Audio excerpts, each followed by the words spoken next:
Now, moving on to the next session, I would like to invite Mr. Bhaskar Bhattacharya, Business Head East Ginesys. So he'll be handling this second session and he'll be taking over from me. The name of the session is Chasing Growth and Profit in Fashion Retail. So Bhaskar sir. And the panelists who are all in this session are Mr. Sahil Jain from Onaya Fashions,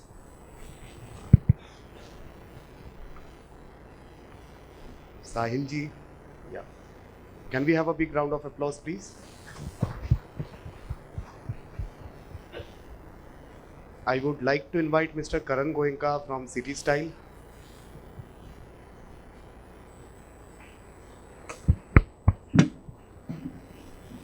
And also the third panelist is Mr. Girish Gulgulia from Manmohini.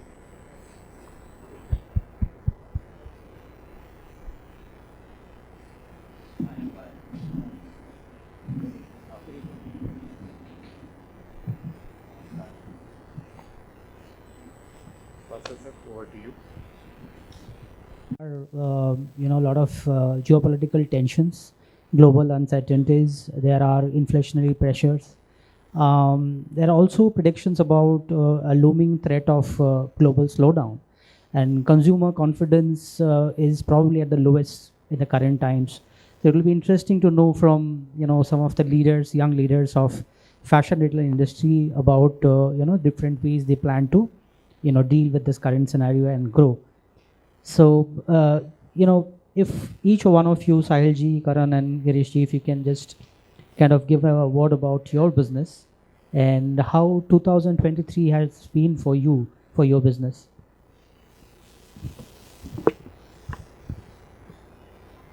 Hello, hi everyone. Thank you for having me here. So just to speak about Onaya, what it does is we are in the premium women's wear, ethnic wear space.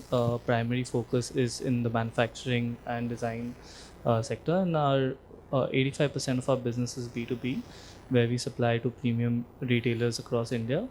And we have now started our own store in Calcutta as well, where we brand it and sell it through Onaya. And going forward, we plan to expand more into retail.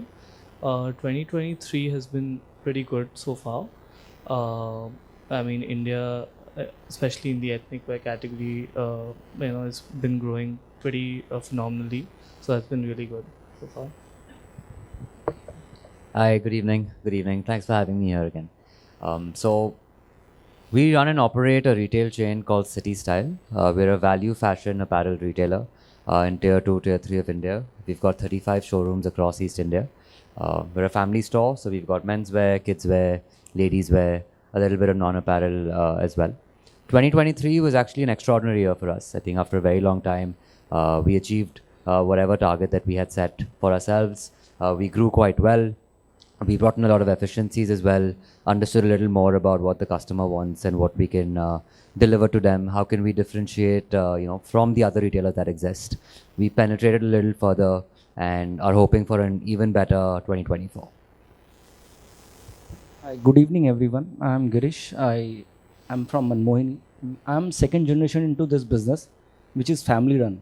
We are currently operating from 4 stores, and ours is a family store business. Our main forte is to do with festivity buyings and a one-stop solution for the complete family to shop for. 2023 has been a mixed bag for the complete garment industry in general. Luckily, we have been on the growing front of it. Revenues have been good, but there has been a pressure on the profitability aspect of it, which I believe is the general trend for the retail industry as in such. Thank you. I'll keep my questions short and sharp because people want to listen to you more than me. Sticking to the retail industry, the trends that are shaping on the retail industry, recently we saw a lot of lux buying, people buying premium cars and, costly budgets and luxury items. Karan, do you see this as a transient, trend, or this is transformative? And how, as a business, are you, preparing for that? Yeah, so I think it's actually a lot about aspiration. So I think people that can afford luxury. Luxury is a term which could be different for you, it could be different for me, it could be different from, let's say, my customer. So I think what we are seeing is we're seeing a lot more aspirational customers, even within our customer base, and we, I think, have the absolute bottom when it comes to the customers looking at shopping in an organized retail store, because we cater to the masses, right? We sell t-shirts for 150 bucks, for instance. So what we are seeing is that even those customers now want a better experience. They want a more transformative experience. They want better quality products. Price is important, but at the same price, they expect a better experience altogether, whether it's the kind of the showroom look, whether it's the kind of display that you have. So I think this is a growing trend. A lot to do is consumption power going up, the whole India story growing. I think a lot also about social media, right? I think across, whether there are people in Jhumri Talaiya or in Calcutta or Devgarh, anywhere, they can now access what is happening globally. So I think now their expectation is going up. So I do believe luxury products are doing well, luxury brands are doing very well, but I think that is more about aspiration across all segments. Okay. So, Girish, I would say you are an expert when it comes to physical stores and retail. And what are the factors that you think that determines the profitability of a store in physical fashion retail? The factors which define the profitability at a retail front, there are two of them. We believe there are mainly two mainstays. One is how quickly and at what cost level can you convert or add a new customer to your store, or the retention of a customer, which is a very big challenge throughout the whole industry. So any brand or any store who can do it more efficiently will be more profitable. There is no two ways about it. Another one is how well you can manage the fashion with your inventory levels. The pace at which the fashion is evolving, and especially with the advent of digital marketing and the way we are moving ahead, fashion is going to change at a very fast pace. And as we saw with Barilash, he said that they started with a very small MOQ of 300 units. And then when the style clicks, they start picking up more productions on that particular style code. So for retail also, we need to be very light-footed on that, so that we can move fast as per the demand. So when these two factors are controlled, profitability is bound to happen. Great. So, Karan, coming back to you, you have been trying to build this business of a chain of multi-brand products, and I'm sure you've always, the industry has always struggled with, whether to chase profits or whether to look at growth. What do you think is more important for you at this point in time, and how you deal with balance between both, chasing profits versus, looking at growth? So I firmly believe you don't need to choose one or the other. I think we firmly, as an organization, believe in profitable growth. That's been our mantra since the beginning. So I think there's a reason why we have probably still the highest per revenue, sale, as in, in the industry. We might have, we're very, very happy with the 35 stores that we have, but we may not be adding as many doors as some other retailers do. But because the focus for us has always been ensuring profitable growth, which is sustainable. So I want to ensure that whatever showroom I open is there forever. It's like a, setup which should exist in a manner in which you can sustain it and it can consistently grow. And that's the format even today. What helps us today now is that we build our foundations for every growth step, right? So let's say today I'm at 35, but I'm confident that my foundations are strong enough to manage 60 showrooms. Now, when I'm about to reach that place, I'm going to have to ensure that my foundations are strong enough for the next growth. So as long as I think any organization has the wherewithals to ensure that you can manage the growth that you're looking at, I think it's good to do. But just growing for the sake of growing because you think you can open more doors and then you fall, I don't see the value in that. So, Kolkata traditionally has had a great history of, having designers. I mean, some of the, most popular and famous designers in this country have started their operations and, their initiatives and their dreams from the city. Sahil, you represent the company Onaya Fashions, which is we are extremely proud of being a city dweller of this particular brand. And if you could share with us your journey being in the city, and what are your future plans in terms of going out of the city and conquering the rest of the territories. Thank you for your kind words. So, of course, Kolkata hosts a huge set of creative talent in and around Calcutta, and that's why most of what we see as ethnic wear designs comes from this part of the country. So, our journey has been like it's been more than a couple of decades since we've been in the business, and I'm the second generation entrepreneur uh, of the business, and it's been long lasting because you have to kind of create that connect within the community and kind of win their trust over to then expand into different segments. So it's been like quite a long journey, and now we have over 2000 plus cardigans directly and indirectly working with us. Plans for the future is mainly, as I mentioned earlier, is to then now expand into retail, and since branding and aspirational branding is something that is picking up, and people are now willing to do a lot of discretionary spends, especially in luxury and lifestyle. I think our focus is now to expand to the nook and corner of the country. Okay. So, in the recent past, we have seen a lot of Indian designer brands being acquired by international labels and corporate houses. How do you look at this? Uh, yeah, I mean, it's a great step forward because that means that now we are getting into professionalizing the entire business. The entire industry is now coming into the professional realm. So I think it's a great step forward. And Okay. Girish wants to add something to it. What I would like to add is keeping the present context and where India stands right now. I think we are a growing country, and compared to vis-a-vis the rest of the world, ours is the only country which I believe over a longer period of time has been consistently growing. So private labels or what Karan Onaya is doing, these kind of things are going to explode more. The average household income is going to increase. So as Rohit said that people are pushing towards more premium product, that will keep on happening. It, as with other developed economies, it will reach a point and then it's going to stabilize.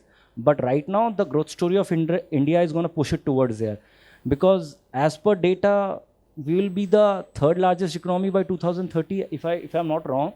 By 2030 we will be the third largest economy in the world. So we ours is a growth story to go ahead with. Whether we are being part of that growth story or not, that depends on us. But we are in that growth story.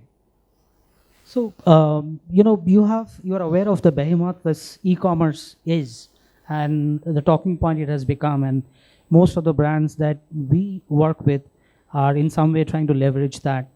What is your take on the future of e-commerce, especially at its impact in a business like that you are heading right now? See, e-commerce is like a multi-channel. It's there to stay. It's not going to go away. Right now they are in a growth phase. There may be growth may be faster than the so-called offline models that I am into, but it is going to also stabilize. If we see the trends in big shots like Myntra also, if people have noticed, they have started charging a convenience fee which was not there. So somewhere down the line, the business model they are into is pitching them, and that is why they have started adding this. This was not there. Their return policies are no more as flexible as it was, say, a year back. They are getting stringent with those policies. So at the end of the day, everybody is trying to hold on to the best customers, where the cost, as I said, the cost of acquisition is the minimum, and one can extract the maximum revenue out of it. So online is there to stay, and it will grow to a certain extent, and then it's going to stabilize. The point is how well a brand, as we have discussed in the previous session also, how well a brand can be present across all formats and whether that brand wants to be present in across all formats or not. Say if we have decided no, we are not in for that online game, so we are not in, so that is the pie we are going to miss out on. But it is a absolute reality, it's there to stay. The things that has changed because of e-commerce is, you know, the number of options to an end consumer. The end consumer has become an absolute winner in all this. The prices at which the products have come down to, the price competitiveness that has come in, and what has happened because of e-commerce is the whole consumer buying cycle and buying tendency and buying mindset that has undergone a sea of change, and that change is what one has to tackle and move ahead with. Excellent. I think it boils down to how you look at it, whether it's a threat or opportunity for you. I remember having met Karan for the first time 6 years back. And when I met him, he told me that, you're not dealing with a fashion retailer here. I am a technology company. And incidentally, today I am selling, fashion products. Tomorrow I might choose to sell something else. So deal with me keeping that in mind. So when it comes to e-commerce, Karan, how are you embracing e-commerce into your business today? Yeah, so today we actually look at e-commerce as a separate business altogether. So during COVID, when our doors were shut, we dabbled with it a little bit. We thought of it as an opportunity to, potentially sell some inventory, and we did. We went on the marketplaces. We started selling some, and we were doing well. It was not bad. But once doors opened back up, we realized that to grow that business from, let's say, 10 to 100, the skill sets needed, the infrastructure needed, the technology needed, the mindset needed is a little different. And for us to do that, then you need to build a separate team for it, learn it as a separate business model, all of that. And that's when we realized today we're not equipped for it. So that's when we stopped. So whatever we were selling, we sold, and we came back to our, brick and mortar that we have today. And that's where we stand even today. And I think even more, it's getting more and more complex. I think it's not as easy. I think a few years ago, it could still have been go to Amazon, go to Flipkart, list up your products and you start selling and you actually start seeing some sales. But I think today it's become a lot more challenging. There's a lot more going on than what we understand. So as of today, we don't have any e-commerce, at all. We feel that the customer acquisition cost is also extremely high, which our margin models don't allow us to work on. And as I said, we're in the profitable growth business. So we're also not of the, we don't have the mind space to evaluate this as an opportunity where we invest in it without projecting any returns. Long term, I do see us wanting to have that as a channel, because we feel that that's a channel which is convenient for the customer. So whether it is an omni kind of a play where customers can pick it up from our stores, whether we only do it in the locations that we're evaluating. So we were also evaluating the ONDC play a little, and I think that's going to help. If that grows, then maybe we can just plug in there where things become easier. It's not as expensive as the Mintras and Amazons of the world. So it's out there, but we appreciate and respect that it's a separate business and that we will only jump into it once we feel that we can understand it, have the team, and we can invest in it. Okay, certainly. So first, Sahil, for you, how has these e-commerce marketplaces or e-commerce in general been a driver of growth for you? Yeah, I totally agree with what Karan mentioned. Like, even we look at it as a completely separate wing. But then there's an element of integration to it, because what we've actually seen is, because of our website, a lot of the customers come in to our store walking in knowing what they want to buy. So they come in with the screenshot. They're like, we want to try these 5 outfits. They choose one and then leave. So what happens is it acts as a marketing play for us, because we are in the premium category, and especially in India, to sell something worth above 20-25,000 is super difficult, especially which requires something that requires fitting into it. So, but then we do, feel that it's a great space to be in, and it's a great avenue for us to market ourselves, market our products. But then it's a totally different business if you just want to do e-commerce in the space that we are in, because then we have to go into discounting, and then there is some way down the line there's devaluation of the brand if you start discounting your product and just try to sell through the channel. So for us, we do want to be in this space, but then we want to ensure that today, like, one of the things that I experimented with was so today a customer in Kanpur wants to try our product. We go through the channel. We implemented, like, let's just do a free trial model. That you go, you pick up a product, you try it, you can return it back to us in 3 days. But it's extremely challenging from like a logistical point of view. But then we do try to do these kind of experiments to see how we could grow it in a profitable way rather than going through a discounting model. But then I think after COVID, everyone is super comfortable with e-commerce as a space, even at a level which is as premium as Onaya. And we just use it pure play to showcase our product. And anyone coming in can, choose and see, like, if they want a different color option, also they can go to the website and just check it out. So that's how we use it. Okay, sounds good. So, Karan, just want to ask you, I mean, in the past, we have seen a lot of multi-brand businesses getting funded, many of them going the IPO way, right? Recently, we have seen a lot of direct-to-consumer companies having similar experiences. At the risk of sounding like a naysayer, may I ask you, I mean, is there a sense that multi-brand businesses are losing relevance, or is there something else to the story? What is your take? So I don't think either businesses are losing relevance. I think it's more about survival of the fittest in any category today.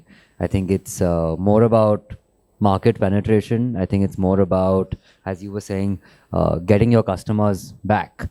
So I think irrespective of what people are doing, I don't think anything today in this country is going to lose relevance per se. But I think what's going to become more and more challenging is you're going to have to do it much better than what you could, because now maybe 10 more people are doing the same thing as well.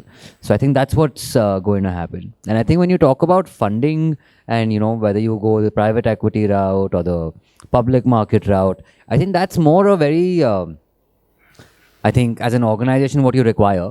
So, some might do it because of choice. Some might do it because they don't have any other option. Otherwise, the company may not survive. Some have, other aspirations going on. So I think it's a very different space altogether. I think just seeing what's happening with some companies getting listed or some companies getting funding, I don't think that's a fair parallel to judge which space is going to do better or which space isn't. Yeah. So I think with regards to funding in general, I think it's more of a wave. What happens is, like, at one point there was a multi-brand retail wave, now it's a D2C wave, but then the businesses are still relevant. Just because they're not getting funded doesn't mean that they're not relevant.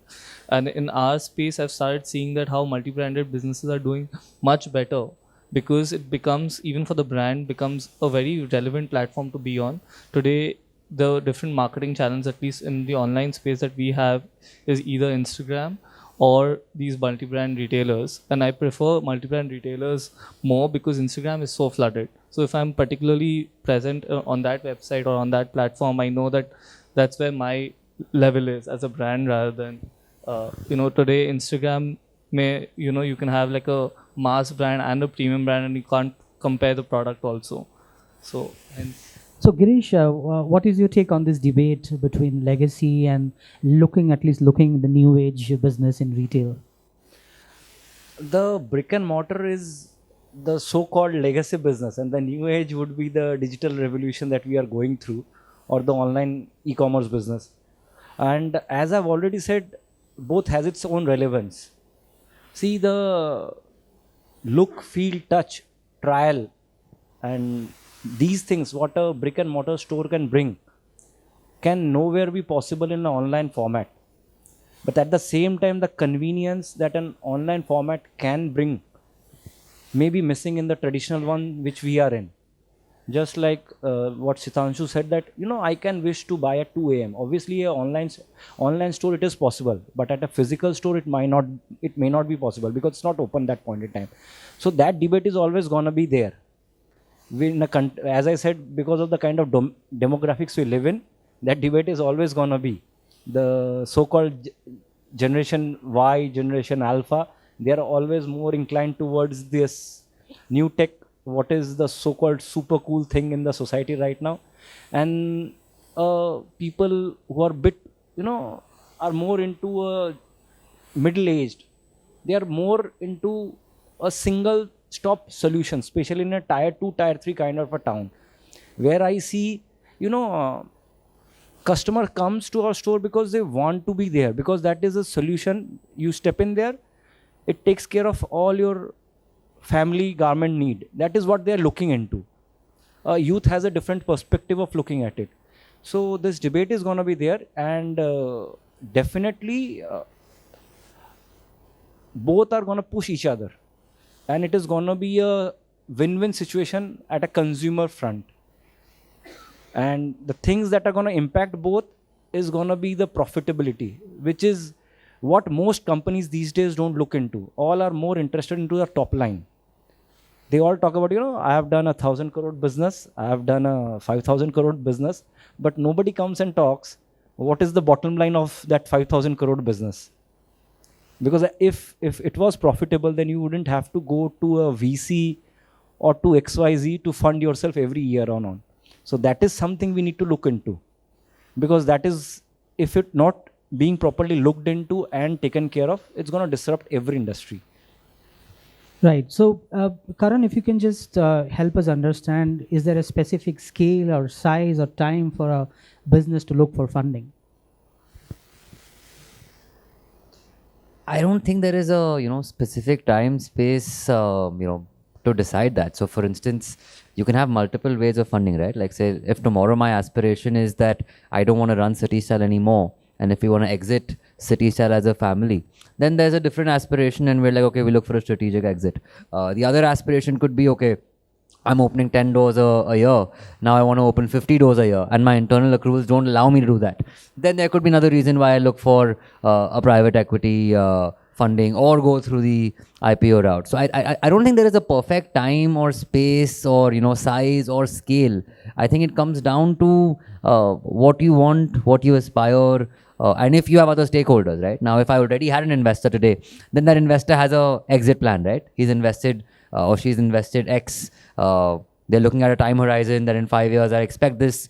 So then you have to then go run that cycle where one comes in, the other goes out, and the next comes in, the next goes out, the next comes in, right? So I don't think there is a right time, space. I think it comes down completely A, to aspirations, and B, to what your organization needs. Oftentimes, it's actually unfortunate that companies go look for funding, not because they want it, but because they don't have any other option. If they don't go for funding, then they're going to die. So, I mean, we're grateful that, we have that opportunity to choose if we want to go that route or not. I just wish that most organizations have that as the reason to look for funding, as opposed to unsustainable operations being the reason. Okay, so we also believe, I mean, as an ecosystem, we are kind of we are in an inflection period. Whoever are the stakeholders, the retailers, the distributors, right, the marketplace players, the buyers, consumers, everybody, we are at an inflection point. And I think what we do with tech is going to be a major determinant in shaping the future of fashion retail. So, individually, how you would like to, leverage tech going forward to kind of come out unscathed during this inflection period?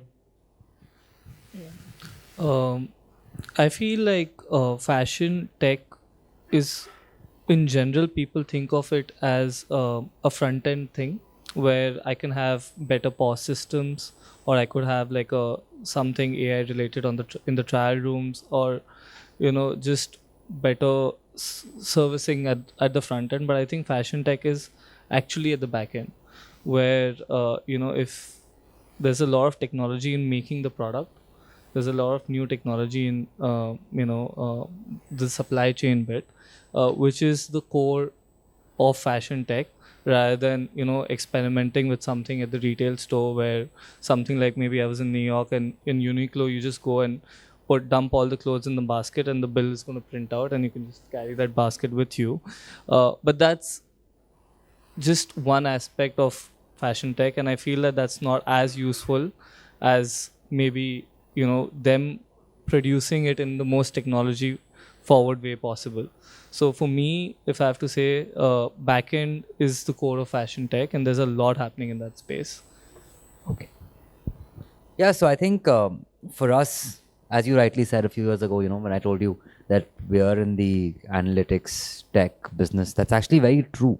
And I think we need it even more. So I think for us, things that we're not doing already, I think with better technology and better implementation of technology, we can do better forecasting. We can do, we can take faster decisions. So I think looking at reports and taking decisions, it's already happening. We have some dashboards, we have some business intelligence tools already coming in. But I think if we can utilize technology to decide faster, take actions faster, then we'll be able to, do a much better job. We ensure the right product is at the right location at the right time. For us, that's the biggest space for optimization, where I think if we can leverage more technology, we'll do a better job. Same thing with, from the warehousing point of view. So sure, people are putting in WMSs and that's great. But what more can you do with it? Can you actually ensure that your inventory turns are faster? And that's the actual measure. For us as a retailer, that's the measure. Like, what are the turns of our inventory? Can we make that faster? On the front end side, he mentioned a few things where definitely tech has a role to play, but we actually feel also that we need to be leveraging technology a lot more with our processes and our systems in place. We have challenges like a customer has to wait for 20 minutes at a specific showroom, which is something we've been actually talking to you guys about for a while, right? Like, how can you help us make sure billing is faster? Can you help us get a MPOS, for instance, where, a CSA or a cashier can just go around the store and be available anywhere for a customer to bill? Today, we don't have that as an option. Unfortunately, RFID is the system which you were talking about at Uniqlo. It's quite expensive today. So if that can be a little more cost effective, that would be great, and we would be more than happy to put that in our stores, because then stock taking becomes faster. So I think technology has a long way to go, and a large efficiency that it can bring in for us across every aspect. So I think if we can leverage it, great. The only challenge for us as value retailers becomes is that we don't have a lot of margin to play with. So we can't afford to increase our cost of operations. So that's where sometimes for certain things we have to wait a little longer. Well, let's say someone like you, you can like pick that up and do it immediately because you have that space to potentially play with. I believe a lot of technology can be a part in the front end. That has to do with the customers. But how we are going to tap it, that is a very big challenge. That has to do with a lot with integration. There is a lot of data in terms of transactional data. Suppose you keep on visiting to a store regularly, so there is a lot of transactional data that is related to you. If you have a digital presence, so there is a data related to you. You can have a social media data, right? So there are a lot of data points as a consumer. It's how, as a brand, how you can unleash that data, how you can summarize that data and use it to your advantage. That is how I believe technology can help in that ways. So then next time when you come to my store, I specifically know that these are the times you generally look for offers. So then I can offer you something exclusively to you that is specifically targeting you. Right now we are running, say, customer loyalty program, we are running in a generic way, which is general for everybody. How about we going a step ahead and something which is only targeting you, and which may be different from how we are targeting him and how we are targeting you. These are things that are going to enhance customers' experience and their service. So that is, if we can add these kind of values, which obviously can happen only with integration of technology. I've seen in foreign that they have got sensors around the stores which study the consumer movement. So they design their aisles or their products, and in fact even human resource, say evening 6 to 8 is my peak hours, so they have got more people in the store, more most human resource at the store at that point in time, just to handle that extra rush. And then if they know that, say my water bottle section does the best, so they have got more people stationed there. And these are all happening because of tech. So tech can be implemented a long way. It's how well you use that data that is there and then deploy it. So tech will definitely take us a long way forward if we can deploy it in a proper way. This is very interesting in the sense that Sahil spoke about improving operational efficiency by strengthening the backend.